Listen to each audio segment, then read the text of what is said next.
Ooh, let's go. I got it. What's happening, good fighters? Dr.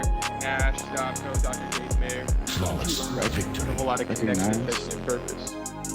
Dr. Gates, I'm fired up. For a Bro, lot of reasons, man. A lot of them.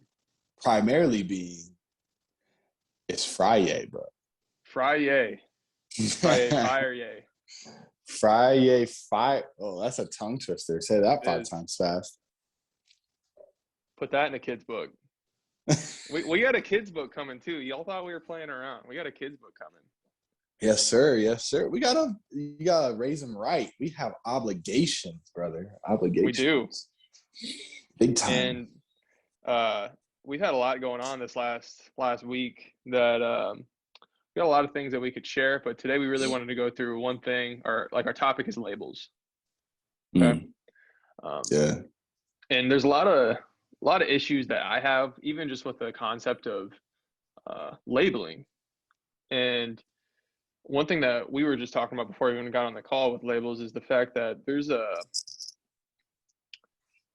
oftentimes different definitions of what something even is for a label. You know, go to a dictionary, right? There's multiple meanings for even just one word, let alone a label. And if you're trying to label somebody or an idea, like the implications for that are just so wide that it's hard to even one person's interpretation of that label is completely different from somebody else's, and it just leaves a lot of room for miscommunication.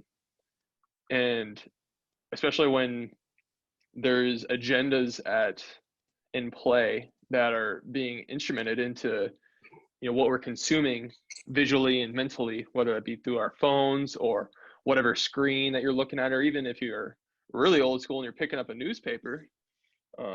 Labels are a tool, right? But not always for the better. And one thing that I've been noticing is that these labels are a tool to really get somebody emotionally fired up, or somebody that's interprets the label a certain way, and to pin people against other labels, right? One of those being anti-vax, right? That's a label. That's a inflammatory. It's a, you know, some people view it as derogatory, right? Because the things that you associate with somebody that is considered anti-vax is as that label that they, you know, almost like a tinfoil hat type person that, you know, you dismiss almost anything that they're going to say or off the bat just by having them labeled that, right? And it makes it hard to even have an open conversation. And right now, that's what everybody needs, because everybody's experience has been, you know, it's been tough for literally everybody. You know, it's been an emotional year. And if you can't have an open conversation to share your experience with somebody because you've been labeled something, you know I don't like being labeled things. Sometimes I got to check myself and say, but am I labeling somebody else something before they even have an opportunity to share with me their story? Right. And that's something that I think is pretty damn important, is checking yourself. I think that's huge, especially when, you know, you see that all the time. This divisive nature to the fact where you can't even see where someone's coming from, you know, on both sides. Like, it's the most frustrating things when you can't even have this basic conversation to say, hey, I need to talk to you about something. Do you mind if I share with you? And then as soon as they find out you're anti-vax or even any notion of such, you automatically get put in that box of certain things. And I think when it comes to this conversations that we need to have, that's what truly spurs us along as humans, right? Okay. It's not the fact of lack of conversation where people just shut it down and automatically you're cut out of that conversation because you identify with certain things. No, what actually leads us further in the human race is when we have those conversations and see from one another, hey, we're really not all that different, but people want us to think that we're different and want us to feel like one is inferior or superior to what it should be. Yeah. What's life like through somebody else's lens? That's a skill that we could all be better at doing and practicing. Yeah. Because that's where a lot of miscommunication even comes from, is that, like, I just didn't even see it that way, right? Yeah. Because ultimately we all usually want what's best for not just for ourselves, but hopefully for our kids and for the kids. because it's Right. not just my kids that are the future, it's yours too. And if we can do things that are, steps towards providing a better world and environment for them to express themselves, and then we're making steps in the right direction towards creating a better Right. world. Right. But we can go farther together than we can alone. And I think a lot of labels make people feel alone, or create this sense that there's this separate type of person that I don't associate myself with that label.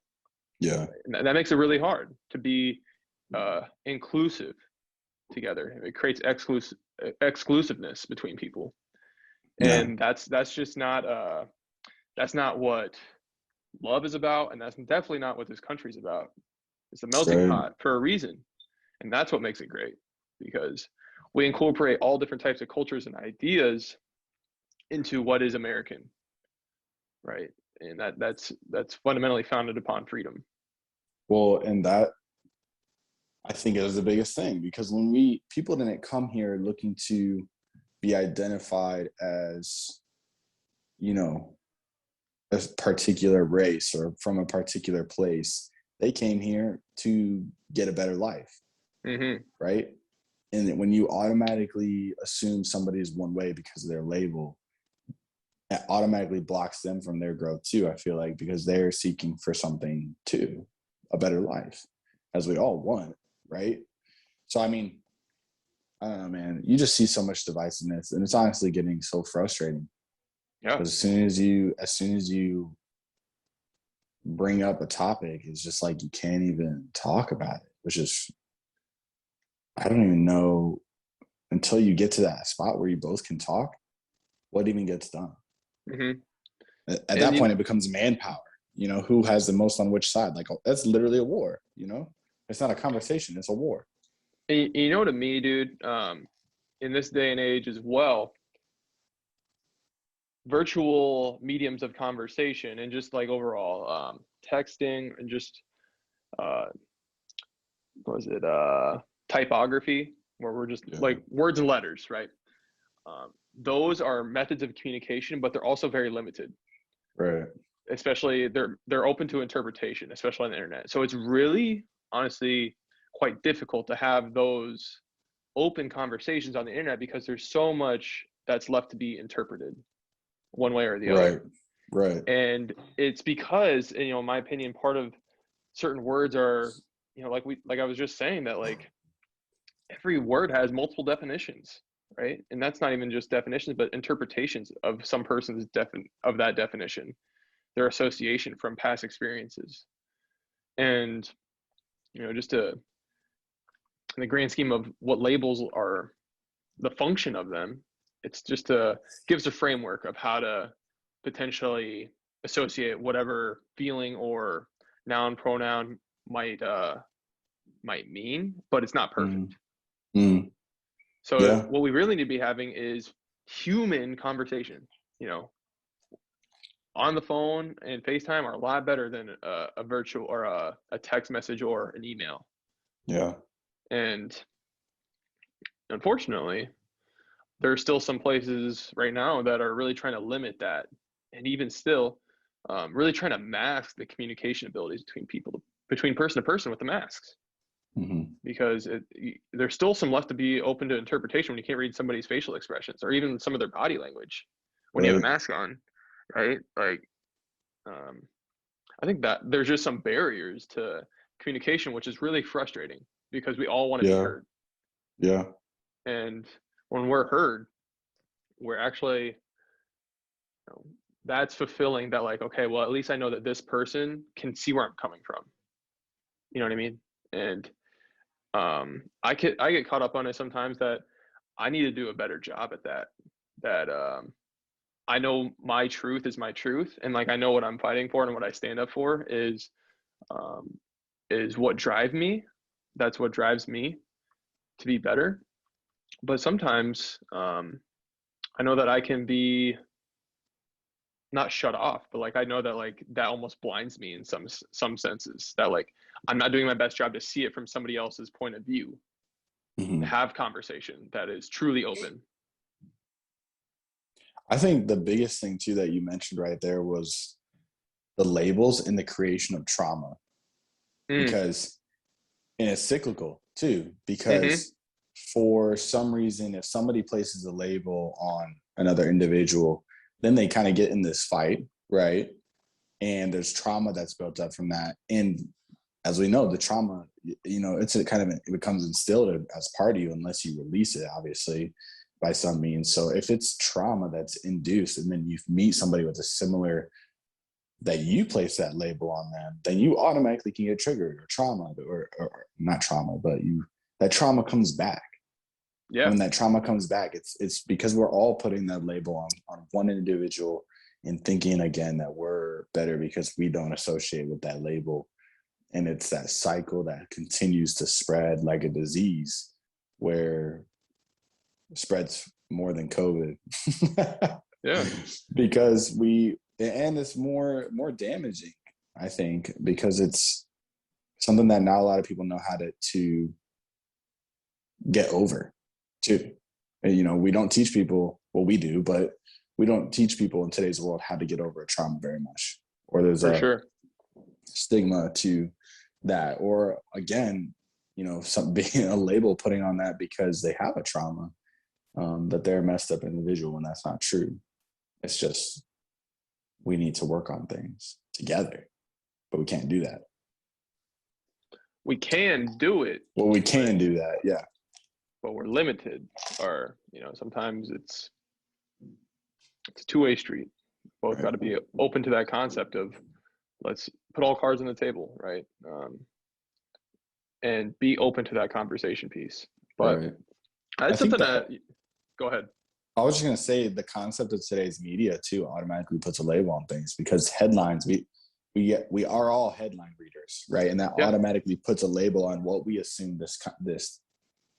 I mean, even I do this, is like, if there's an article that's put out and there's a certain headline, I automatically know if I would want to read it or not based on its label, for sure. based on its thing. So, which is difficult to do, difficult to digest. If it's like, sometimes it's hard to read if maybe it goes like, because you get that trigger, you get that trauma, that past trauma that goes against you, and you don't want to have any conversation or part of it, but you have And to. isn't that marketing 101 for a lot of these companies, is like trying to Right. figure out what their label's saying to somebody, right? Mm-hmm. Um, Truth or who, not. truth or not, right? Is that even have anything to do with our product? Doesn't matter. What we want to create is this feeling of what our label represents. Yep. Um, and a lot of it's for things that don't serve us at all. Like, Mhm. um, what is it? BK, Burger King, have it your way. Like, That's if what I their had it my label. way, Yeah, if I had it my way, that's what this would all label they be want. organic, serving food for me and for everybody, right? Not full of vegetable oils and sugars and all this other junk that they're throwing in here, right? Like, um, but the concept of making it individual and making it Yeah. tailored to you, because we care what your taste is. You know what I mean? Like, there's just so many instances where that's what marketing is all. That's all they're really trying to figure out is what label would you interpret as something that you could align yourself with. Mm. I had a kind of a thought today walking, and it kind of still revolves around labels. But again, we got to talk about COVID a little bit, right? Because that's the fight we're in. Yeah. And, I think it's interesting how the labels behind sickness are really what the, the traditional approach, the Western approach towards health is by attacking sickness labels. Mm. Now, I think that that is the form of ambiguity that creates part of the issue, because obviously it's an association of something external that's open to interpretation. And talking more about like COVID, right? They're changing the label of it, from COVID-19 to the Delta variant, right? They could easily have gone COVID-20, or I don't even know if that's necessarily how that would have worked, but Yeah. it's something that people are still able to associate as like an entity, right? That it's a labeled entity that, um, is a lot easier than numerical values. COVID 19.25, or you know what I mean? And I think that's something that was intentional, not for the sake of convenience, for the sake of how people are, somewhat programmed to approach, and how, like you talked about, read just like the labels of things and even determine if it's something that you want to look into. Because if you just keep looking at, oh, if it's just COVID-19 point whatever, eventually it's going to kind of lose its luster a little bit, right? But when you start reading about, oh, it's the Delta variant. Oh, what's the Delta? Is that different from COVID-19? Oh, it's the Iota variant. What's that? And like it keeps this novelty aspect of it, that it kind of keeps people, that interpretations open, but like keeps people engaged in a sense. But it's not, intentions are not. It's not for the sake of having people approach health any differently, other than it's just another external source of sickness that they have to fight, or that we're up against, that we're fighting against, that we're really trying to beat this thing, right? Because it's out there, right? But really, it's not out there, it's in here. Right. And when we can take care of it in here, what's out there is no thing. I think the best things in life don't come with a label, right? Hell yeah. You as a human, fuck yeah, shouldn't come with a label. Our fuck food, yeah, dude. If it's right, processed right, or not lack of process, I guess, shouldn't come with a label. Our disease processes, as soon as we try to figure them out, they get a label. And what do? To combat it, they give it a drug with a label. The best things in life come without a label. The medications, the things that we attach to in our disease processes, they all have a label. But when we're our authentic selves and actually breeding above, down, inside out health, we don't need no label. We're just us, just human. I don't see sunlight having a label, It's coming down in the rays. Right. Well, love doesn't have a label. They're these things that we know they're real, but they're not necessarily always tangible. We don't need to read something to know what it is about. Right. I loved how you put that, though. Best things in life don't have labels. Yeah, it's 100% true. Right. Yep. There's no label to the soul. How would you even label that? You can't. They've been trying though for that's true. Until they just wanted to. I think the more popular narrative, that whether that it's being pushed or just that's in circulation, is that there isn't one. Yeah. Yeah.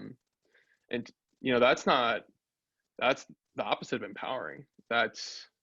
You're removing that connection to source. Yeah. That's where the power comes from. And what we doing here, man, that doesn't come from us. It comes through us. And what's coming through us, it's the source, that connection to source. Yes, sir. So when you're not connected to source, you're unplugged, and there's only so much that you can do from yourself until you're tapped, right? Until you're spent. You're emotionally, physically, mentally, spiritually, you're just spent. And when you have a group of people or society of people that are operating from a place of being spent, you're more susceptible to things, right? You're gonna be more susceptible not to just getting sick or to having a sickness presentation, but to being manipulated and to being pinned against your brothers and sisters. Yeah. And you're easy to control. They want you to be able to be controlled. Easier to control, easier to beat, easier to take down. Yep. Yeah, bro, that's true. And I think too, like, how actively are we going after, having friends or people that would be under a different label? You know what I mean? I think that's crucial too, to be able to not, if we're just in one facet of everybody, like if we were all chiropractors, although that'd be great, we wouldn't have any different thoughts or opinions necessarily, I don't know if that'd be good either. Yeah. Well, it was, there's no, what's the phrase? There's no democracy without discord. And I know that's a little bit different than what we face today, but I just know, again, and I know you and I have been talking about PragerU videos recently, but it's just always Mhm. funny to me when, for anybody that hasn't seen a PragerU video, they're pretty funny because this guy named Will Witt will go out and he'll just ask questions. You know, he doesn't necessarily come with a label, but he will ask these people questions. Usually it's in very liberal places, like, would you ever be friends with a Republican? And then most of the people are like, no, like, why would I do that? And I just think that's very funny because if we are continually in this cycle of labeling and lack of understanding from people, then it, like you said, it's going to breed things that we don't want, you know? Yeah. And It's hard to progress. yeah, it's hard to progress. And we see that too. Like anytime that we have put restrictions on a certain group of people or a certain standpoint in nature, we don't progress. Yep. You know, from the Holocaust to slavery to now natural health versus vaccine only, you know? Yeah. It never turns out good, ever. It doesn't serve humankind, No. or not just humankind, but life. That's not life's design. Isn't, it's not constrictive. It's ever flowing. Look at a parking lot of an abandoned building, warehouse. What's happening?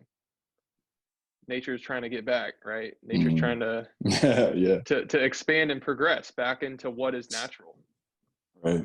The cracks, the Breaking it cracks in the down. park, right? Well, it's not maintained in the confines of the restriction of things that aren't natural, which is like very Yeah. linear, hard boundary things. Right. Because nature doesn't know that that's a parking lot. To nature, that's just more land, more space to grow. Mm-hmm. Nature doesn't care that that's labeled a parking lot. It's Yeah. always just trying to grow. Trying to breathe life, like you said. Yep.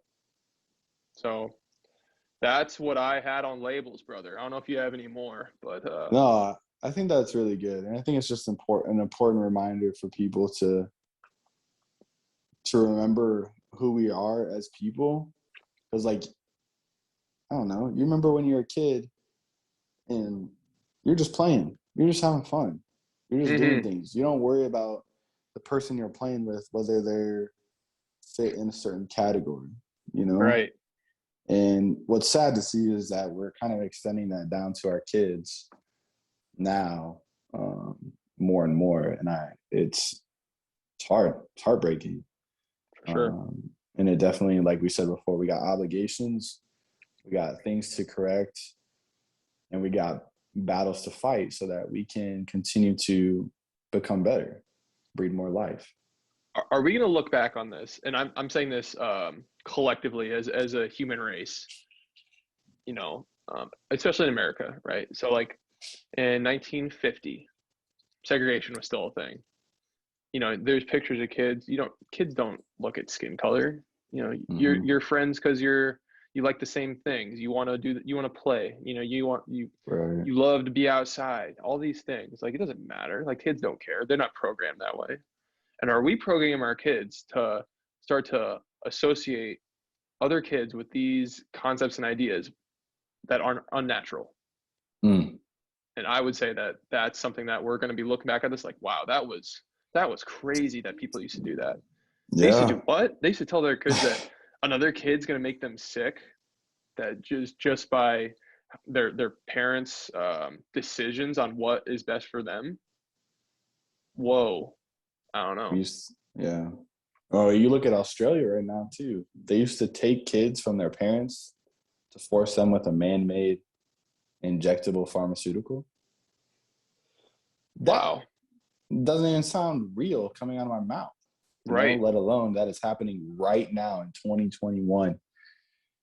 Take a look at some of the living situations of the people that are trying to exercise their fundamental rights as a life form to just live, right? Like if I just wanted to, if I contributed to myself, in my own little bubble, right? That's not allowed in Australia right now.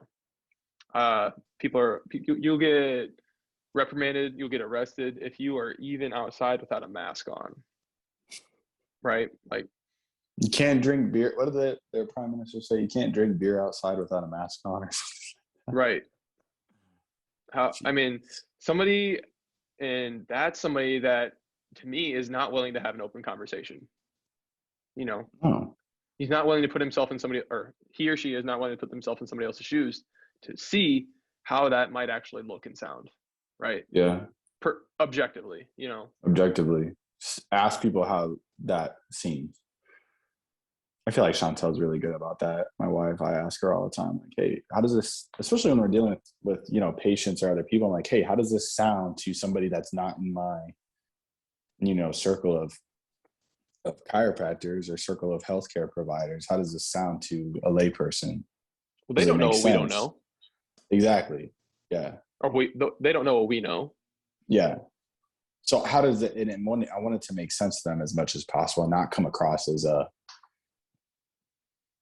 you know, disheartening phrase, even though it's just matter of fact for some things, but empowerment all the way. And I think, yeah, we just got to be more careful about how we do things, especially nowadays. Mindfulness is key, huge. Yeah. I'm trying to remember what it was. I think it's thought is supreme, right? But you know, actions, those are what's real. Yeah. You know? So good fighters, you know, if you're putting those rounds in, we appreciate the support. I know I do, Dr. Gates, I know you do too, because this is bigger than all of us. You know, it's not just for us and our kids, but it's for all the kids around everywhere. So if you're putting those rounds in, we'd love to hear about it. You know where to find us at @the_good_fight_ers, or you can find me my personal page at DC_Nash_T and at DC Gates Mayer. You always flip those. Gates Mayer _DC. DC comes before for me, you know. Yes, sir. Yeah. Your chiropractor first, Gates second. Ooh. No. Call me out on here. No, you're Gates first, man. Oh my gosh. That's hilarious. All right, y'all. Be easy. Spread that love. Yes, sir. All day. Choose your destiny.